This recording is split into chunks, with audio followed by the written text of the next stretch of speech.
¿Cómo le va? Buena jornada, bienvenido. Vamos a abrir nuestra agenda hoy hablando de temas que tienen que ver con la actualidad de Venezuela. Un intento frustrado de golpe de Estado devela el rostro mercenario de los golpistas. Preguntamos, para que ustedes participan y respondan también en nuestro espacio Twitter, si la unión cívico-militar muestra la fortaleza de la democracia venezolana. Así dadas las cosas, vamos a empezar a ampliar la información e incluso vamos a agregar análisis. Vamos a ver. Portales digitales en este día, ¿con qué nos encontramos? Vamos a ver. En Twitter, de inmediato, el presidente Nicolás Maduro, a esta hora mostramos el último envío justamente. Vamos a ver el texto y vamos a ampliar entonces para poder tenerlo. Presidente de Venezuela, Nicolás Maduro, felicito al heroico pueblo de Chuao que salió a las calles en la búsqueda de los terroristas para ponerlos a la orden de la justicia. Esa es la furia bolivariana, capaz de derrotar a traidores y mercenarios que pretenden atentar contra la paz de la patria. El presidente de la Asamblea Nacional Constituyente, Diosdado Cabello, mismo espacio en redes sociales. Furia bolivariana en acción en una operación cívico-militar policial. En pleno desarrollo fueron capturados 8 mercenarios, entre los cuales está el jefe de la operación terrorista, Antonio Sequea, ya a la orden de las autoridades. Nosotros venceremos. Sigo mostrando en Twitter, Madeleine García, corresponsal de Telesur en Caracas, Remigio Ceballos, van a seguir intentando acciones, pero la Fuerza Armada Nacional Bolivariana está cohesionada para defender a Venezuela. Nos quieren llevar a una guerra civil y no lo van a lograr. Quieren hacer creer que Venezuela es como Libia, fraccionarla. La FAMB defenderá la Constitución. La idea es que van a seguir intentando acciones. Y nos vamos a seguir preparando para poder garantizar la paz del pueblo venezolano. La Fuerza Armada Nacional Bolivariana está cohesionada, está unida en torno a nuestro comandante en jefe, Nicolás Maduro Moro, nuestro presidente elegido por el pueblo en elecciones libres, democráticas, secretas, directas. Y estamos conscientes de nuestro deber patrio. Nos quieren llevar a una guerra civil. Ellos nos quieren llevar a que peleemos entre nosotros, porque es que esa es la estrategia que siempre han utilizado las grandes potencias mundiales tratando de dominar el Medio Oriente. Ellos creen que nosotros vamos a permitir que se fragmente Venezuela, ¿no? Venezuela tiene una fuerza armada que logró la independencia del Imperio Español en esa época, hace 200 años. Hoy vamos a luchar con el imperio actual. No importa las herramientas que ellos utilicen, pero la Fuerza Armada siempre se va a mantener unida, siempre se va a mantener cohesionada, monolítica, con la Constitución en la mano, con la voluntad del pueblo en la mano. No importa quién venga, cómo venga, porque aquí no se trata de... Esto no se trata de un general que da órdenes, o un almirante, un alto mando. No se trata de eso. Aquí se trata de una fuerza armada profesional, con altos principios y valores éticos, morales, que está convencida de garantizar la doctrina del libertador Simón Bolívar, de defender a Venezuela, sobre todo la independencia y la integridad territorial. Al frente del Comando Estratégico Operacional, la máxima autoridad militar se pronunciaba de esa forma. Sigo en el espacio Twitter, me voy a un periodista, Marco Teruggi, y su voz. Venezuela sí fue la detención de los mercenarios de la Operación Gedeón en Chuao. Entre ellos estaban los norteamericanos Luke Denman y Aaron Berry. Así entonces Marco Teruggi también va subiendo esa información y va agregando otras imágenes a este hecho que ayer, inclusive cuando hablaba el presidente Nicolás Maduro, hablaba de un día intenso y cargado de informaciones. Allí la publicación y allí el video también que va rodando, que tiene Marco puesto con su usuario en la red social Twitter. Sigo viendo Cuba Debate, en este caso me voy a ampliar este titular. Capturan a 2 ex-rangers norteamericanos implicados en el intento de invasión marítima a Venezuela. Fueron capturados Luke Denman y Aaron Barry en el grupo de estos mercenarios invasores que intentó penetrar en Venezuela el lunes. Una de las fotos fue tomada y enviada vía satelital antes del fallido intento de desembarco y la otra muestra a uno de los dos perros de la guerra ya capturado. Lo admitió también en Twitter Jack Murphy, quien se identifica como otro ex-ranger, quien admite la captura de Denman y Barry, ex miembros del Grupo 10 de las Fuerzas Especiales de Estados Unidos. Incluso da a entender que pueden haber más. Allí la información. Entonces, vamos de una vez a presentar los hechos y luego me espera el análisis.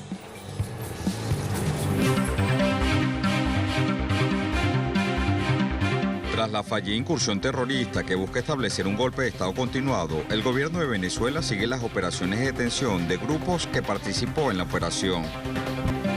El presidente Nicolás Maduro denunció que el ataque de mercenarios contra Venezuela fue auspiciado por el gobierno de Estados Unidos y sus aliados.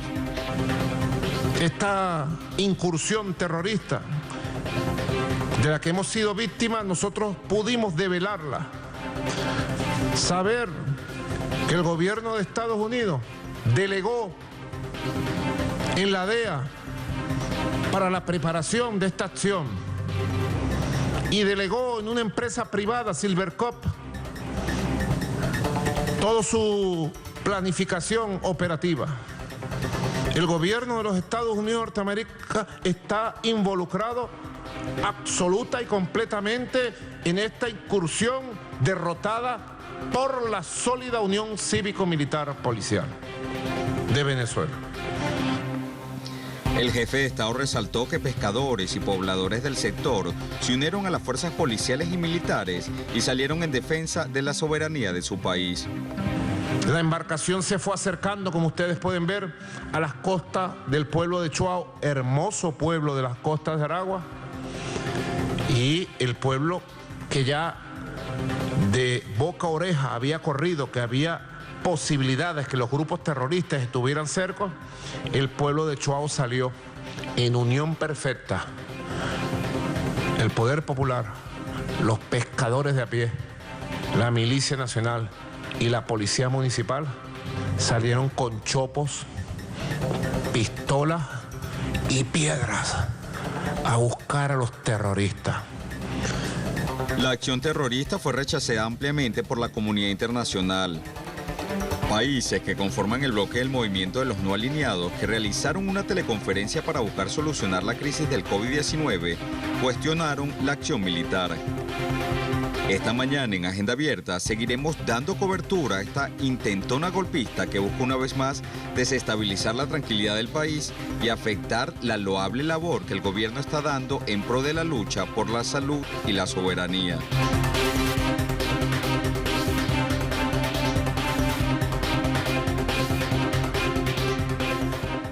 Abrimos el espacio de análisis. Me acompaña María Fernanda Barreto, investigadora. Está también editando o haciendo parte del colectivo de trabajo de Revista Correo del Alba.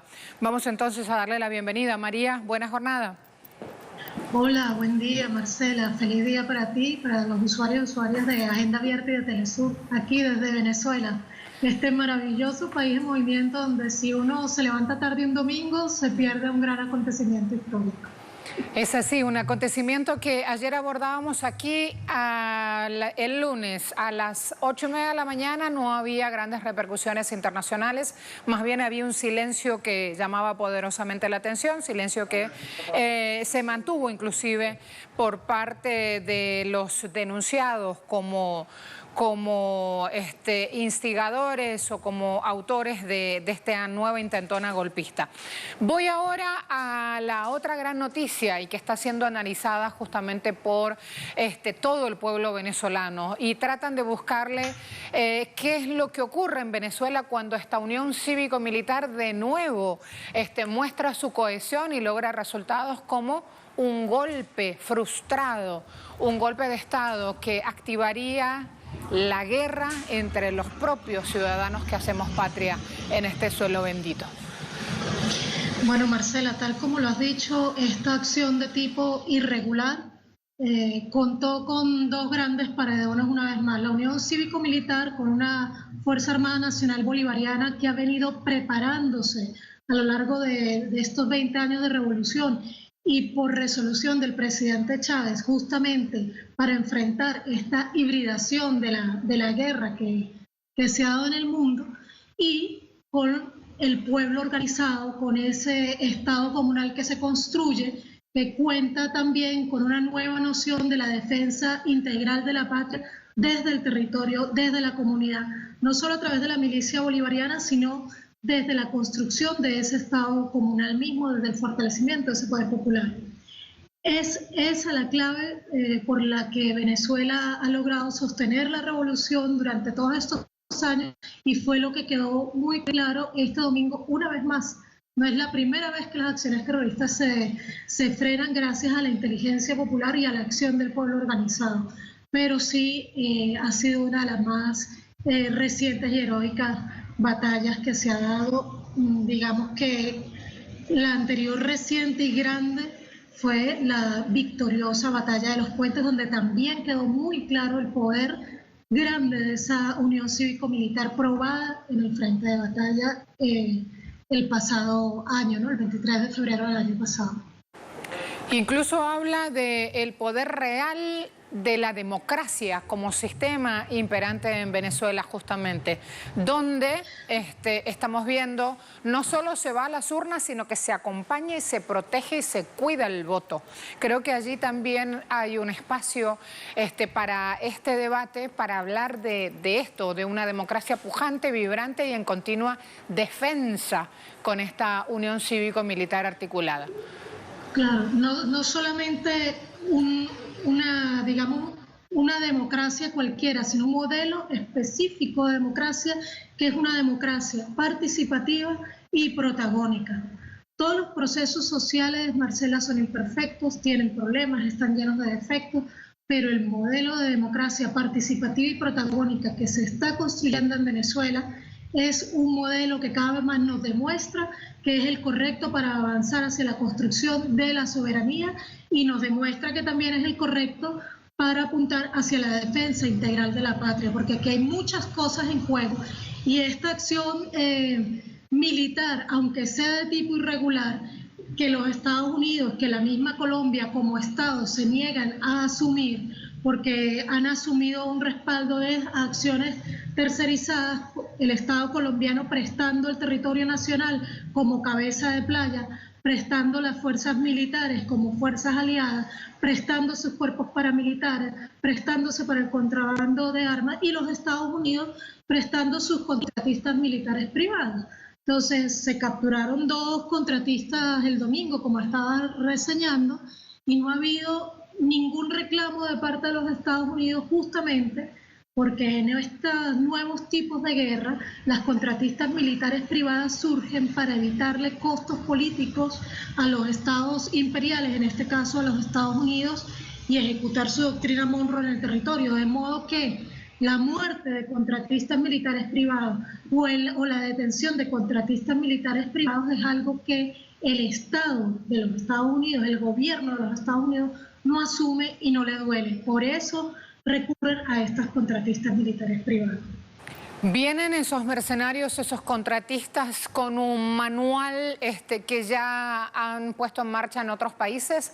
¿Podemos hablar de eso también, teniendo en cuenta que hablan de una operación en marcha, inclusive? Claro, Marcela, y de hecho hay que decir varias cosas. Uno, esta no debe ser la única contratista militar privada que está involucrada en este momento en un intento. Cuando el pasado 26 de marzo se lanzó una recompensa pública por el presidente Nicolás Maduro, por el vicepresidente del partido y presidente de la Asamblea Nacional Constituyente, Diosdado Cabello, y por el vicepresidente Tarek El Aissami, advertimos que lo que se estaba haciendo era abrir una licitación pública para el concurso de contratistas militares privados, paramilitarismo colombiano y mercenarios, digamos, sueltos, ¿no? Entonces, estas contratistas militares privadas, por ejemplo, específicamente Silvercorp, que salió denunciando el domingo el impago por parte de su primer contratista, que es Juan Guaidó, continúa, sin embargo, en la labor. ¿Por qué?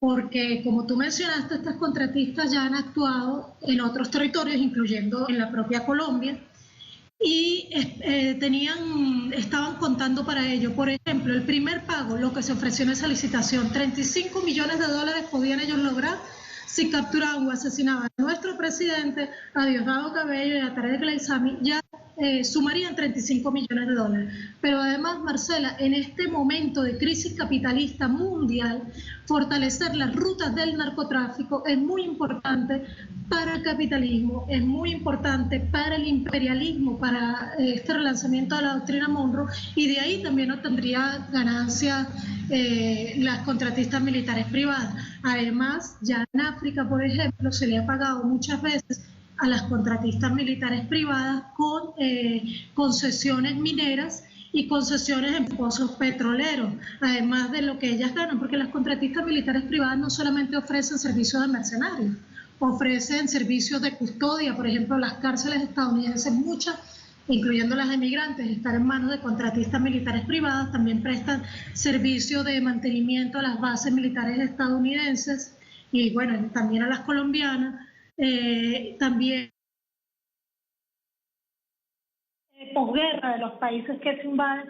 En fin, todas esas contratistas cuentan con la recompensa que se ofreció por el presidente y por algunos cuadros dirigentes de la revolución, y con todas las ganancias que se puede sacar de apoderarse de Venezuela, incluyendo la posibilidad real de sacar la droga que se produce en Colombia por una vía que, como explicaba ayer también en Telesur el historiador Juan Romero, disminuiría los costos de traslado de la cocaína hacia los Estados Unidos. Entonces, todo esto está en juego, y esto quiere decir, Marcela, que el gobierno y el pueblo venezolano debe seguir alerta ante la posibilidad de que este tipo de acciones continúen y se repiten. No solamente esta operación que está ahorita en marcha, sino otras nuevas operaciones que puedan darse. Muchas gracias, María. Hasta la próxima. Muchas gracias. Un gran abrazo para ti. Siempre gracias por acompañarnos en este distanciamiento social. Gracias, María Fernanda. Allí nuestra invitada, justamente activando nuevos espacios, nuevos pensamientos, nuevas aristas sobre este tema que estamos mostrando. Hemos preguntado en Twitter, ¿la Unión Cívico-Militar muestra la fortaleza de la democracia venezolana? Y ustedes dicen sí, 79,7%, no 12,4%, no sé 7,9%. Hay multiplicidad de informaciones. Tenemos temas económicos. ¿Están listos en México también para reportarnos la actualidad en ese país? Y a esta hora se suma telefónicamente también nuestro corresponsal en Caracas. Leonel, bienvenido. Hablemos de las repercusiones en el ruedo político en suelo venezolano. Hola Marcela, ¿qué tal? Muy buenos días. Las últimas informaciones sobre lo que está ocurriendo en Venezuela las entregó el presidente Nicolás Maduro el día de ayer en una alocución en que se dirigió en cadena nacional a todo el país para entregar datos de lo que está ocurriendo. Él señaló que hay una operación policial, militar y también de las fuerzas políticas que está luchando contra este grupo de mercenarios que comenzó a operar a través de una incursión marítima el domingo 3 de mayo en horas de la madrugada. Él señaló que esta es una operación que se llama Negro Primero y entregó algunos detalles sobre lo que ocurrió en Macuto, en esta localidad del estado costero de La Guaira, señalando detalles de cómo fue el enfrentamiento y que duró los minutos que duró, las personas que cayeron. Ya se saben que fueron 8 mercenarios, 2 resultaron heridos y entre uno de ellos era uno de los líderes de este grupo. El día de ayer, las informaciones que se tienen y que el presidente Nicolás Maduro recalcó mucho fue el rol de las organizaciones populares en detener y en ayudar a capturar a 8 mercenarios que estaban en la localidad de Choao, un pequeño pueblo costero también del litoral venezolano, un pueblo de pescadores, y en ese lugar fueron detenidos precisamente por este sector de pescadores y amarrados con cuerdas hasta que finalmente fueron conducidos por las fuerzas de seguridad. El presidente Nicolás Maduro destacó que no ha habido pronunciamiento oficial hasta ahora de Estados Unidos, despertando por supuesto ahí la duda de qué es lo que ellos saben o no saben de este proceso. y señaló que van a seguir trabajando en conjunto las fuerzas policiales y militares con el pueblo para determinar la captura y anulación completa y definitiva de estos grupos que están trabajando bajo esta operación Gedeón. Informó que hay 13 detenidos en total, que se suman a estas 8 personas abatidas.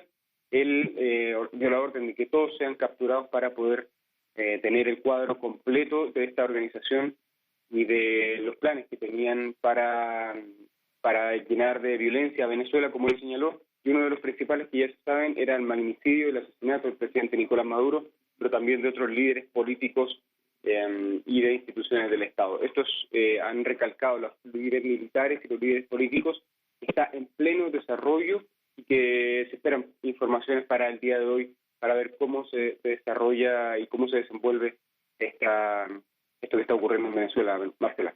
Gracias, Leonel. Me preparo en este caso a ampliar información. Me están esperando en México. Acompáñenme, por favor. Desde la capital, nuestro corresponsal Eduardo Martínez trae las últimas informaciones relacionadas con COVID-19. La actualización de los hechos, por favor, Eduardo. Hola, qué gusto encontrarnos en esta emisión Gracias. de Agenda Abierta. Un abrazo para ti y un abrazo también para nuestro auditorio que nos sigue a través de la pantalla. Cabe decir que efectivamente en México estamos en esta fase 3 de la contingencia epidemiológica, pero México ahora mismo en esta semana se encuentra en la situación crítica de esta emergencia sanitaria. En esta etapa, en estos días, se ha pronosticado o se ha determinado por parte de los especialistas y el equipo que tiene a su cargo toda esta emergencia que será la etapa más crítica porque se presentará la transmisión más alta en la curva epidemiológica. Es decir, se registrarán durante estos días el mayor número de personas que se han contagiado por este coronavirus y que por consecuencia desarrollarán esta enfermedad conocida como COVID-19. Hasta este momento se tiene como el último corte de las autoridades de la Secretaría de Salud, 24.905 personas están contagiadas de manera confirmada y desafortunadamente 2.271 personas más han muerto como consecuencia de esta enfermedad. Por otro lado, puedo decirte que hasta este momento las autoridades, el gobierno del presidente López Obrador, no ha reportado una saturación o un colapso del sistema de salud pública. En este caso, han dicho que ya también se han puesto en marcha otros planes, como el plan DN3 de apoyo a la población, en el que participa tanto la Secretaría de la Defensa Nacional como la Secretaría de Marina para atender a personas que han enfermado por COVID-19. A su cargo, las Fuerzas Armadas tendrán 124 unidades médicas donde se podrá atender también a la población que resulte afectada por esta enfermedad.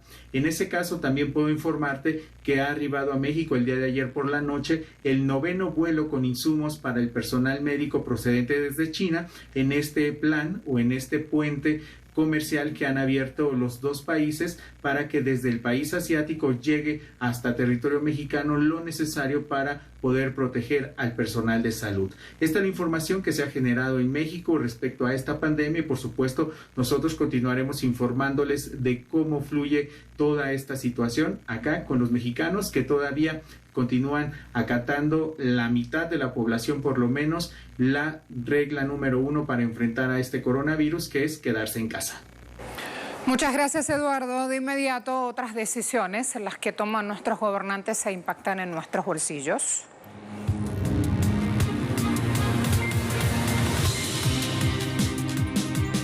Y cuando uno ve el titular OMS, disposición para una vacuna, rápidamente empieza a asociar cabos y también se levanta la esperanza. Hay una campaña de donaciones que impulsa Unión Europea que recaudó fondos justamente buscando financiar este espacio para investigaciones médicas, para innovaciones en el campo de la salud que lleven a una vacuna anti-COVID-19. Con el anuncio de una contribución de 1.000 millones de euros por parte de la Unión Europea, inició la campaña de recolección de fondos en línea para financiar el desarrollo de una vacuna contra la pandemia del COVID-19. Al terminar la jornada de donación, la presidenta de la Comisión Europea, Ursula von der Leyen, informó que las contribuciones habían alcanzado 7.400 millones de euros. recursos que según ella estarían destinados para el desarrollo de vacunas, diagnósticos y tratamientos contra el coronavirus. Ante el anuncio de von der Leyen, la Organización Mundial de la Salud afirmó que la campaña constituyó una poderosa muestra de la solidaridad global. Durante el evento de hoy se comprometieron unos 7.400 millones de euros para investigación y el desarrollo de vacunas, diagnósticos y terapias. Esta fue una demostración poderosa e inspiradora de solidaridad global. Hoy los países se unieron no solo para comprometer su apoyo financiero, sino también su compromiso de garantizar que todas las personas puedan acceder a las herramientas que salvan vidas para COVID-19. La iniciativa de la Unión Europea no contó con el respaldo de Estados Unidos, ya que su presidente Donald Trump está en conflicto abierto con la Organización Mundial de la Salud. Recordemos que el pasado 15 de abril, Trump anunció que su país suspendía de forma temporal la aportación económica que le hace a la Organización Mundial de la Salud mientras investiga el papel que juega el organismo internacional en la actual crisis del coronavirus. Canal de Suez, un punto geográfico muy requerido para el paso de embarcaciones, justamente que transportan mercaderías que son vitales o insumos vitales por estos días de pandemia. Autoridades del Canal de Suez en Egipto anunciaron un aumento en sus ingresos en los primeros 4 meses de este año. Es la ruta más directa entre el Índico y el Atlántico. Facilitó el paso de 6.563 buques y obtuvo 1.907 millones de dólares en lo que va del año, en contraste a un 2% más que en el 2019. A pesar de la crisis sanitaria, la presidencia del Canal de Suez indicó que tienen estos aumentos en los niveles de ingresos y allí mucho tiene que ver justamente con las operaciones de con niveles de salud que se requieren. El pasaje más rápido entre Asia y Europa, conectando el Mar Rojo con el Mediterráneo, es lo que genera la mayor cantidad de divisas para el Estado. Recordemos, Egipto, por allí pasa justamente este Canal de Suez. Me voy a un tema puramente social que se está viviendo en la nación colombiana. Habló la Confederación General del Trabajo.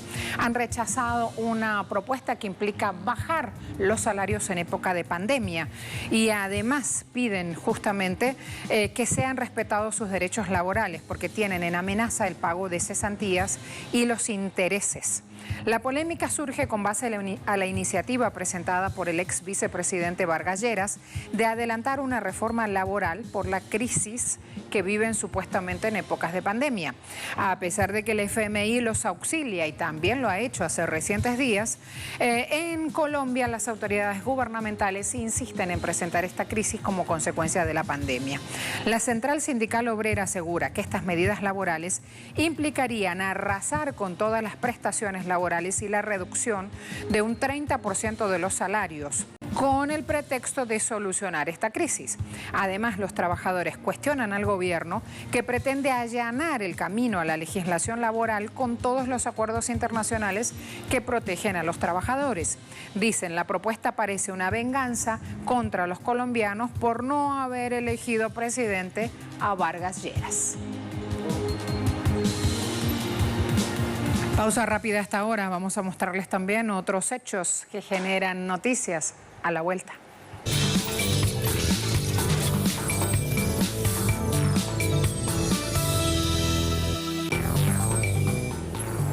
Así las informaciones, entonces seguimos en nuestra agenda abierta y estamos atentos a esta hora a lo que está ocurriendo en Cuba. Hay un pronunciamiento de las autoridades sanitarias actualizando información sobre el combate al COVID-19. Como ya es habitual, el doctor Francisco Durán García, director nacional de epidemiología del MINSAP. Doctor, buenos días. Buenos días a ustedes que hacen posible esta conferencia todos los días y a la población que nos sigue actualizándose con la información nacional e internacional. Nosotros hoy no tenemos no se produjo en el día de ayer ningún fallecido con esta enfermedad en nuestro país, lo cual no les niego que a todo el pueblo cubano y a los trabajadores de la salud que se esfuerzan, pues es algo reconfortable, ¿no? No es nada de confiar, pero es una noticia que no podemos negar que nos halaga a todos y sobre todo al pueblo cubano, además de los trabajadores de salud y otros trabajadores que combaten esta pandemia en Cuba. En Cuba se mantienen la misma cantidad de emigrados y de extranjeros, total de 11.075, 6.687 emigrados y extranjeros 4.388. En casas de arrendamiento no hay cambio. 945, municipio de Santiago, Plaza, Centro Habana y Playa, con una cifra, las cifras más elevadas. Ingresados en nuestros hospitales, un total de 2.267 pacientes. En vigilancia 73, sospechosos 1.534 y confirmados 660. En la atención primaria de salud, 6.047. Yo reitero porque personalmente y escribiendo mediante notas nos siguen preguntando, bueno, ¿y si dan alta y si se van definiendo, por ejemplo, casos que los resultados van dando negativos, que son contactos y no hay por qué seguir con ellos ingresados, por qué mantienen una cifra similar? Y yo reitero que todo el mundo tenga en cuenta que en la medida que se confirma un caso, y hoy también tenemos la buena noticia de que se confirmaron 17 casos en el día de ayer, la medida que se confirma un caso, pues eso genera un grupo de contactos que muchas veces supera, les estoy diciendo, 50, 60, 70. Y para nosotros es satisfactorio. Mientras más encontremos, es mucho mejor porque más descartamos la enfermedad en ese grupo de población que es de riesgo, porque ha estado en contacto con un caso que ya está confirmado. Por eso ustedes las cifras tal vez no pueden verlas así absolutas, que di tantas altas, esto debe bajar, porque continuamente se van produciendo un grupo de personas que ingresan en la condición de contacto. Como en el día de ayer se estudiaron un total de 2.169 muestras, 2.169 pacientes, el IPK con el número mayor 878, el laboratorio de biología molecular del Centro Provincial de Santiago de Cuba 282, el de La Habana 275, el del Hospital Hermanos Amejeira 229, el de Villa Clara 216, el del Centro de Ingeniería Genética y Biotecnología 169 y el laboratorio del Centro de Investigaciones de la Defensa Civil 120. Como yo dije ayer, 17 de las 2.169 muestras analizadas resultaron positivas. Eso da un 0,8% de positividad de las muestras procesadas. De esta forma, en nuestro país ya se han realizado 57.711 muestras para descartar esta enfermedad. Estoy hablando de muestras de PCR en tiempo real. Y como resultado de este estudio, 1.685 personas han sido confirmadas con el virus SARS-CoV-2 y la COVID-19. Esta positividad nos da un 2,9% de las muestras procesadas han sido positivas. Los 17 casos que se confirmaron en el día de ayer, todos son cubanos.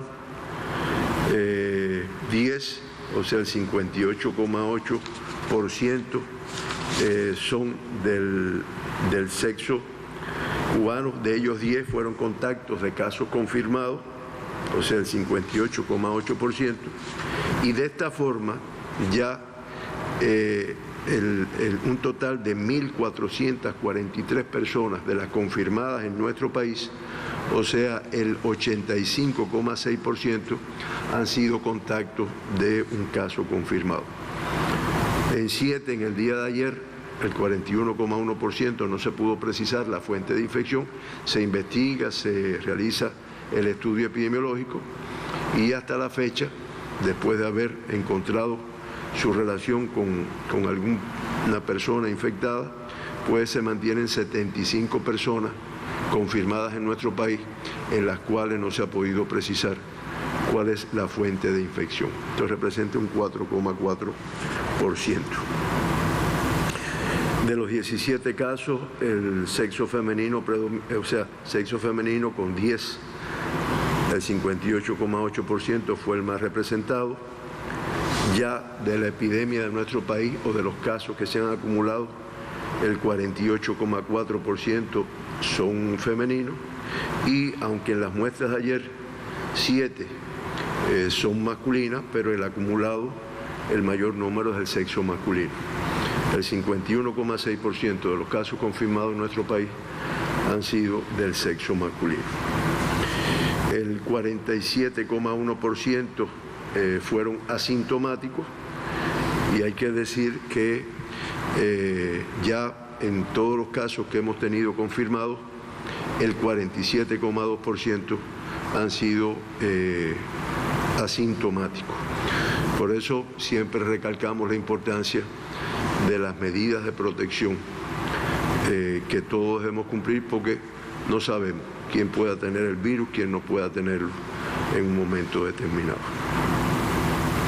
Los grupos de edades más afectados o con una mayor representatividad son los de 40 a 60 años con 7 casos, y el de los más de 60 años con 6 casos. O sea, de los 17, 13 se acumulan en estos grupos de edades.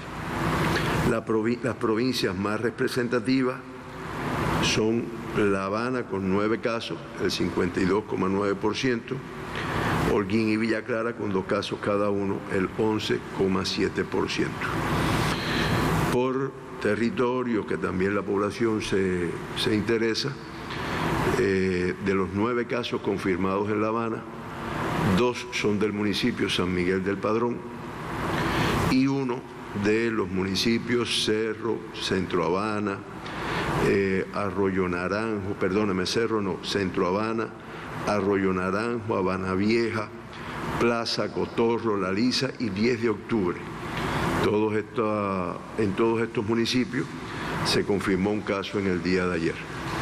La provincia de Matanza confirma caso en el municipio de Cárdenas.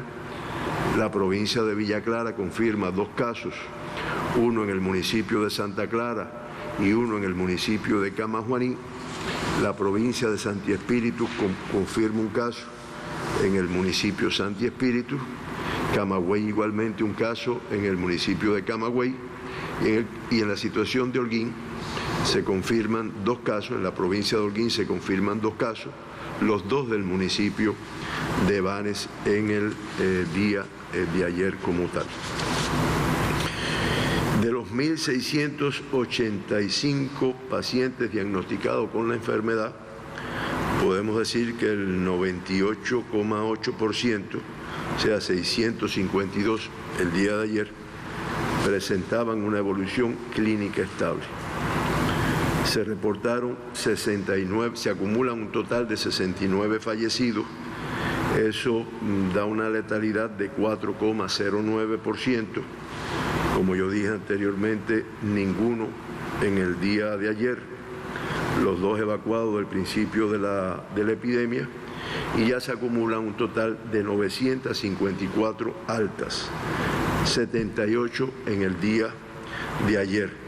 Eso representa el 56,6% de todos los casos que se han diagnosticado en nuestro país, pues ya se han recuperado, ya están de alta, unos incorporados a su actividad y a su vida normal, y otros a veces todavía en una cuarentena que se hace después de la alta clínica en su domicilio. En el día de hoy se mantiene la misma cifra de casos críticos, 3, y un total de 5 casos graves, uno menos que el día de ayer. Los 3 casos críticos, los 3 pacientes que están críticos hoy, se encuentran en Villa Clara, son de Villa Clara, 2 en el Hospital Celestino Hernández y 1 en el Hospital Militar Manuel Fajardo. De los 5 graves, 2 son de La Habana, 1 en el Hospital Salvador Allende, uno en el hospital Dr. Luis Díaz Soto, Hospital Naval, 2 de Santiago de Cuba en el hospital Joaquín Castillo Duani, y uno de los 2 de Santiago, siempre hago la especificación que uno es de Santiago y uno es de Guantánamo, y uno de la provincia de Holguín en el hospital militar Fermín Valdés Domínguez. Se incorpora un paciente al reporte de grave en el hospital Dr. Luis Díaz Soto y 2 pacientes que se encontraban graves. Su evolución clínica fue favorable y pasaron a de cuidado. Uno, el paciente que teníamos ingresado en el hospital de Héroes del Baire del municipio especial Isla de la Juventud, pasó al estado de cuidado, y una paciente que se encontraba en el hospital Fran País de La Habana también evolucionó favorablemente y de grave pasa a de cuidado. Desde el punto de vista internacional, hasta el 4 de mayo se mantienen los mismos 184 países con casos de COVID-19. Un acumulado de 3.467.321 casos confirmados, en un solo día 78.656, y en un solo día la más alarmante cifra de 3.667 personas que en el mundo han fallecido por esta enfermedad, para un acumulado de 240.979 fallecidos. Esto da una letalidad de 7,12%. Muy específicamente, la región de las Américas, solo en un día confirmó 41.806 casos, para un acumulado de 475.942 personas confirmadas con la enfermedad, el 42,57% del total de casos reportados en el mundo. Y en un solo día, 2.125 fallecidos, para un acumulado de 85.260, lo cual da una letalidad de 5,78% en la región de las Américas como tal. Estas son las informaciones que nosotros teníamos que brindarle hoy para satisfacción. Es breve, o sea, es más corta la conferencia, aunque los periodistas van a tratar de hacernos las largas, ¿no? Pero digo para satisfacción porque, como ven, hay un grupo de aspectos que no tenemos que informar hoy. Los más desagradables, los más dolorosos, los fallecimientos. Entonces, a sus órdenes. Doctor, comenzamos entonces la ronda de preguntas. CNN Internacional pregunta lo siguiente: si las personas llevan nasobuco y mantienen la distancia social, ¿por qué no pueden hacer ejercicios en áreas públicas? Por ejemplo, salir de casa para caminar. ¿No es una amenaza a la salud pública también que tantas personas se mantengan sedentarias por un periodo prolongado? Mira, si todas las personas cumplieran con lo que está establecido, tal vez esto pudiera ser así. Lo que pasa es que cuando usted adopta una medida general, ya vamos a si es que sin permitir, usted se sigue encontrando grandes cantidades de personas en la calle. Hoy mismo, todos estos días. Vamos a ver a partir de mañana que se va a limitar un poco el número de carros que van a estar circulando. Entonces, el riesgo es que las personas, cuando estén haciendo ejercicios en la calle, a lo mejor mantienen la distancia, pero a lo mejor se sientan en un momento determinado, tocan una superficie que está infectada, se encuentra alguna amistad y empiezan a conversar. Ayer incluso un compañero me decía, ¿y por qué no puedo ir a la playa? El agua de mar hace algo daño para el coronavirus. Digo, no, el agua de mar no tiene ningún efecto negativo sobre el coronavirus, pero la playa, y como buen cubano que soy, la playa es relaciones personales, tragos, compartir con otros, porque por eso esa es la razón de las medidas de restricción, que además, reitero, deben seguir incrementándose todavía más para que realmente estos resultados que se ven en el día de hoy pues se puedan hacer sostenibles en el tiempo, si no se pierde como tal.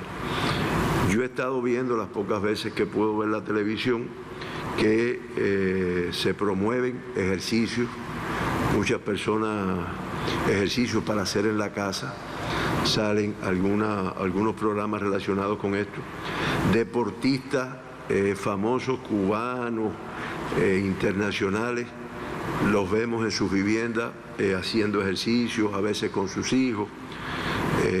Entonces, eso es lo que está establecido.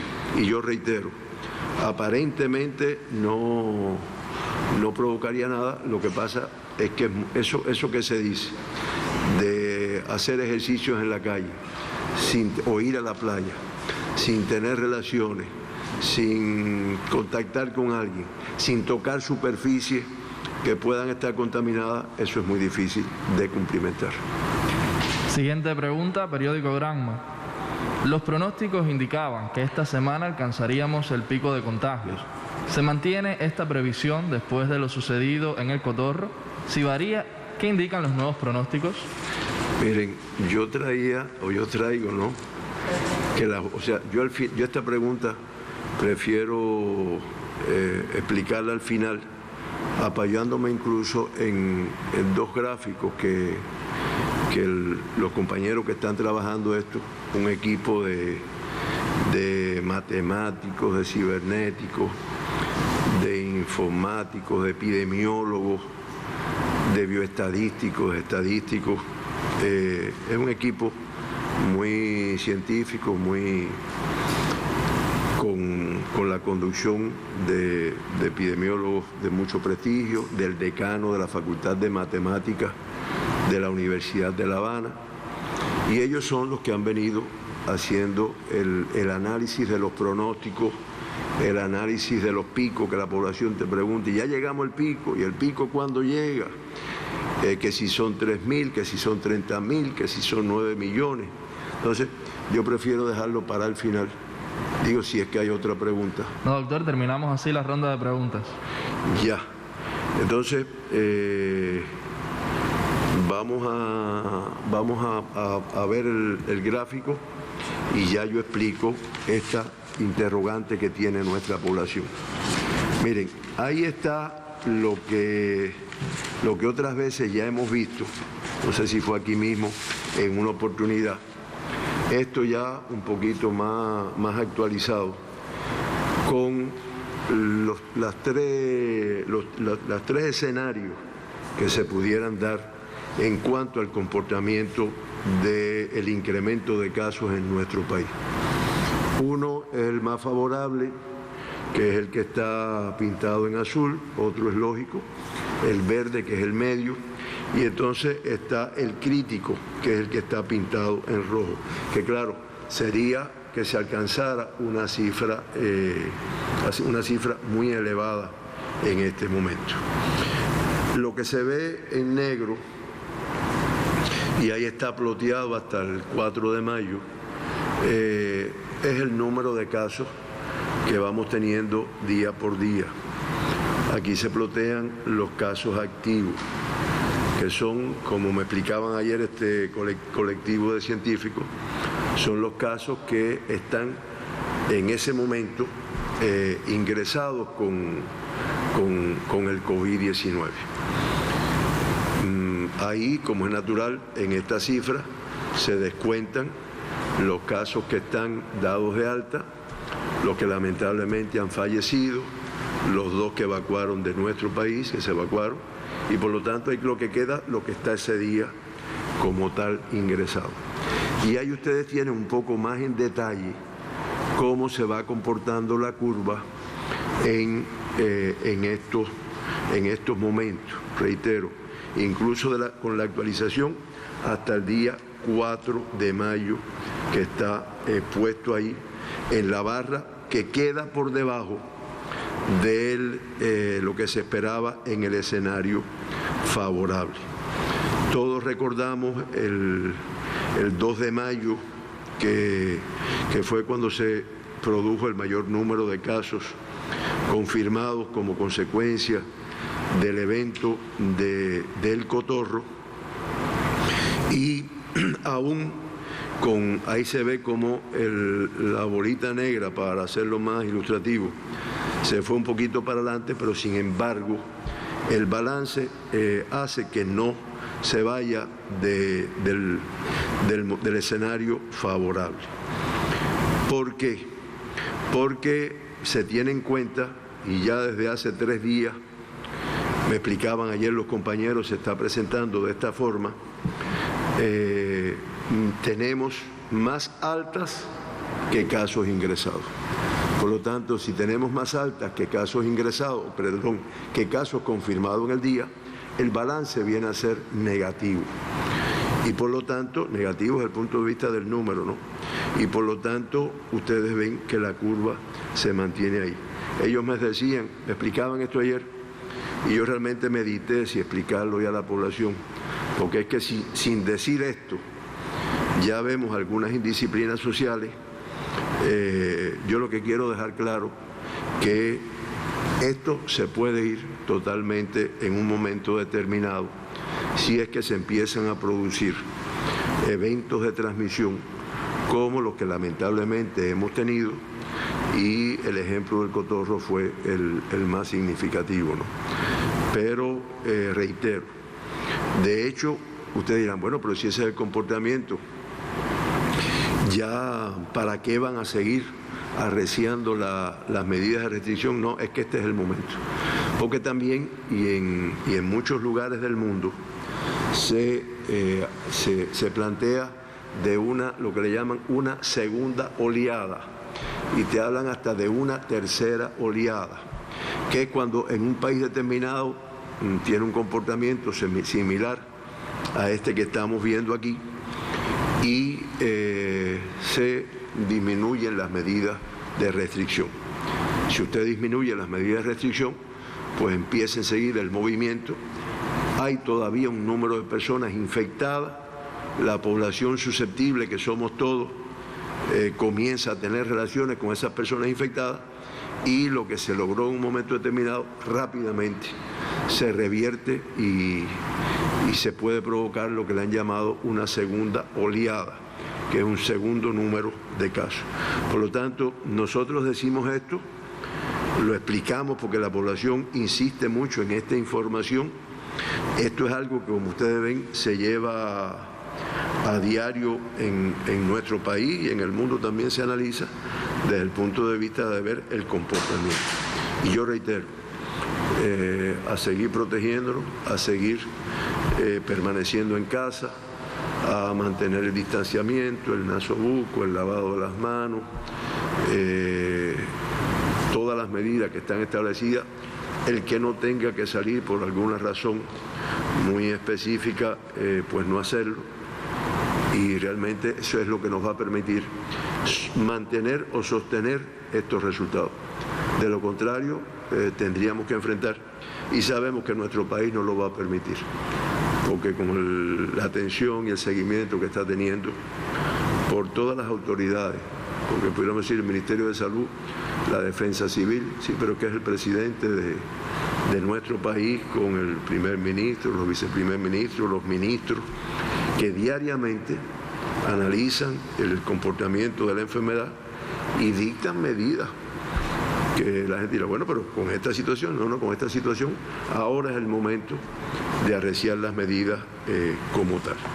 Eso es lo que yo pudiera decir en relación con el pico. Las personas me abordan que si a veces en el momento de aplaudir en la noche, y a veces sin aplaudir, las personas empiezan a aplaudir, pero empiezan a chiflar, empiezan a cantar, que si eso no entraña riesgo de que salga gotas de saliva y que eso pueda contaminar. Bueno, todo eso es posible, pero realmente el riesgo es mínimo, sobre todo si yo, que después paso por ese lugar que a lo mejor se emitió alguna gota, me lavo bien las manos, estoy protegido, tengo mi nasobuco. Creo que lo que representa para el pueblo y para el personal de salud. Esos aplausos, esos chiflidos en algunos casos, tienen un valor muy importante. Allí entonces dejamos Cuba con toda esa información y esa actualización que daban las autoridades sanitarias y despedimos nuestra agenda abierta. Será hasta el día de mañana. Gracias por su compañía.